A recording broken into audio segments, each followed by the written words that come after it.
Hey everyone, I'm Ken Klippenstein with TYTI Investigates. I'm here to talk to you about Bernie Sanders' anti-endorsements list that he put out earlier this week. Actually, to a lot of praise, I was surprised. And the people on the list are both easy to laugh at and about, which we'll do, but also I think have a really corrosive effect on the democracy. And so that's really why I wanted to talk about this. So if you go to Bernie Sanders' page, he released a page that says, "Anti-endorsements, I ask you to judge me by the enemies I have made." He's quoting Franklin Delano Roosevelt, who said that, and he also said, the super rich, I think he said, hate me, and I welcome their hate. And that's a very, I think, refreshing and unusual position for a politician to take, because very often, maybe they don't compliment these billionaires, but the attitude, especially among the Democrats, is we don't want to alienate anybody. We got to get that mythical moderate Republican who's going to be turned off by the far right rhetoric of the Republicans. And I don't know that that's worked so well. So I'll be talking about the folks on the list. So the first person on the list is Haim Saban. It just says billionaire under it, which I love. Because often these guys, it's not really clear what they do. It's like they're shuffling money around. I don't know what they're up to. So it says the description, and I've looked at these descriptions. They all seem, pretty straightforward. Haim Saban is a billionaire that has spent millions of dollars buying elections for his candidates. He called for the bombing of Iran in 2014, criticized President Obama's attempts to bring peace to the Middle East, and attacked senators for urging humanitarian aid to the Gaza Strip. All absolutely true and extremely important, because if you look at public opinion on a lot of this stuff, say the Iran deal, Israel-Palestine, it tends to be far more dovish than what you see from party leadership on both sides, on either the Democrats or the Republicans. So when someone like Saban, one second, I'm going to let my dog out. She keeps whining.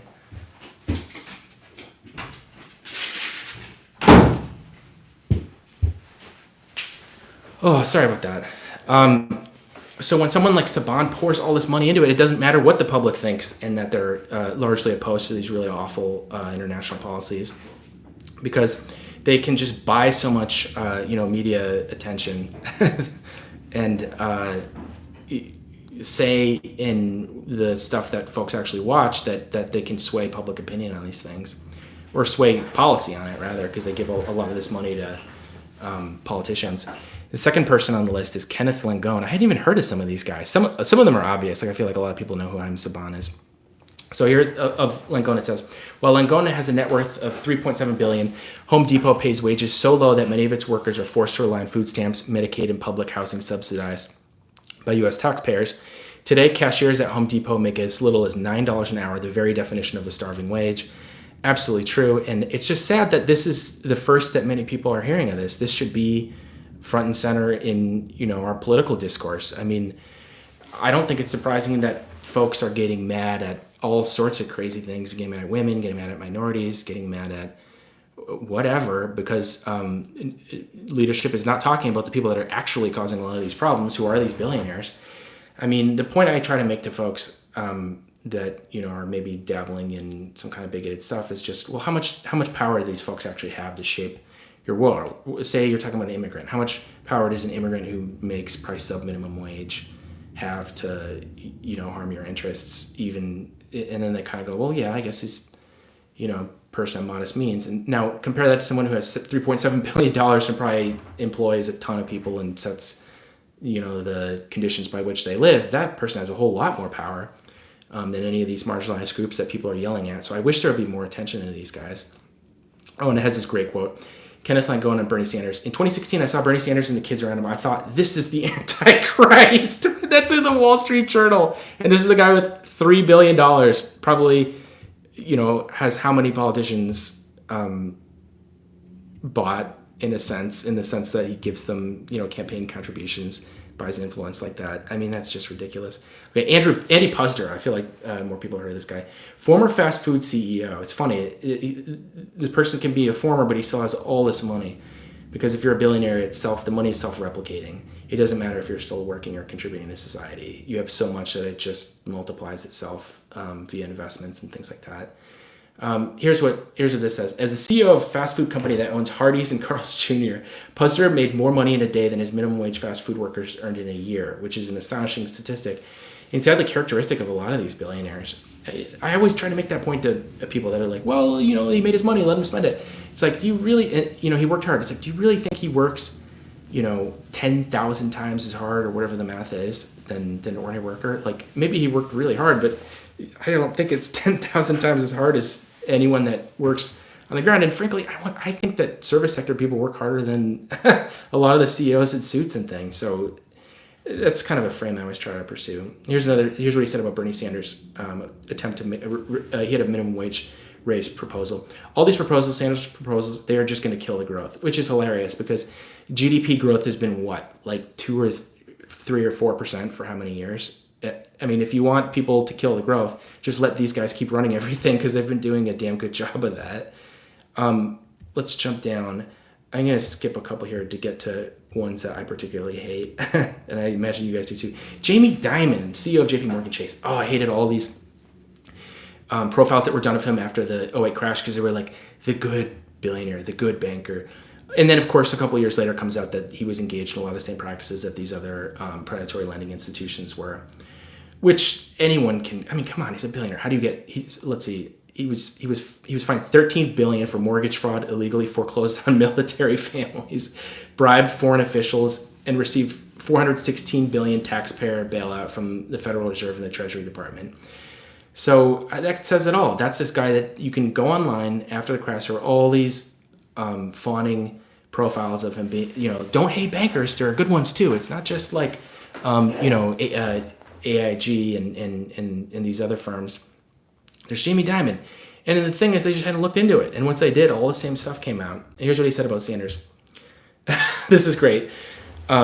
This is in response to Sanders and AOC's kind of like populist, anti-rich rhetoric. He says, just because it resonates doesn't make it right, which is amazing because it's like he's admitting that it resonates and that it's popular among people. I don't understand. You would think he'd have a communications guy tell him like, yeah, the whole goal of these guys is to make you think you're crazy for wanting things to be redistributed and wanting things to be more equal. When they just come out and say, oh yeah, everyone likes it, it's like, I don't think that's undermining your cause, dude. All right, here's another one. The CEO of Disney, Bob Iger.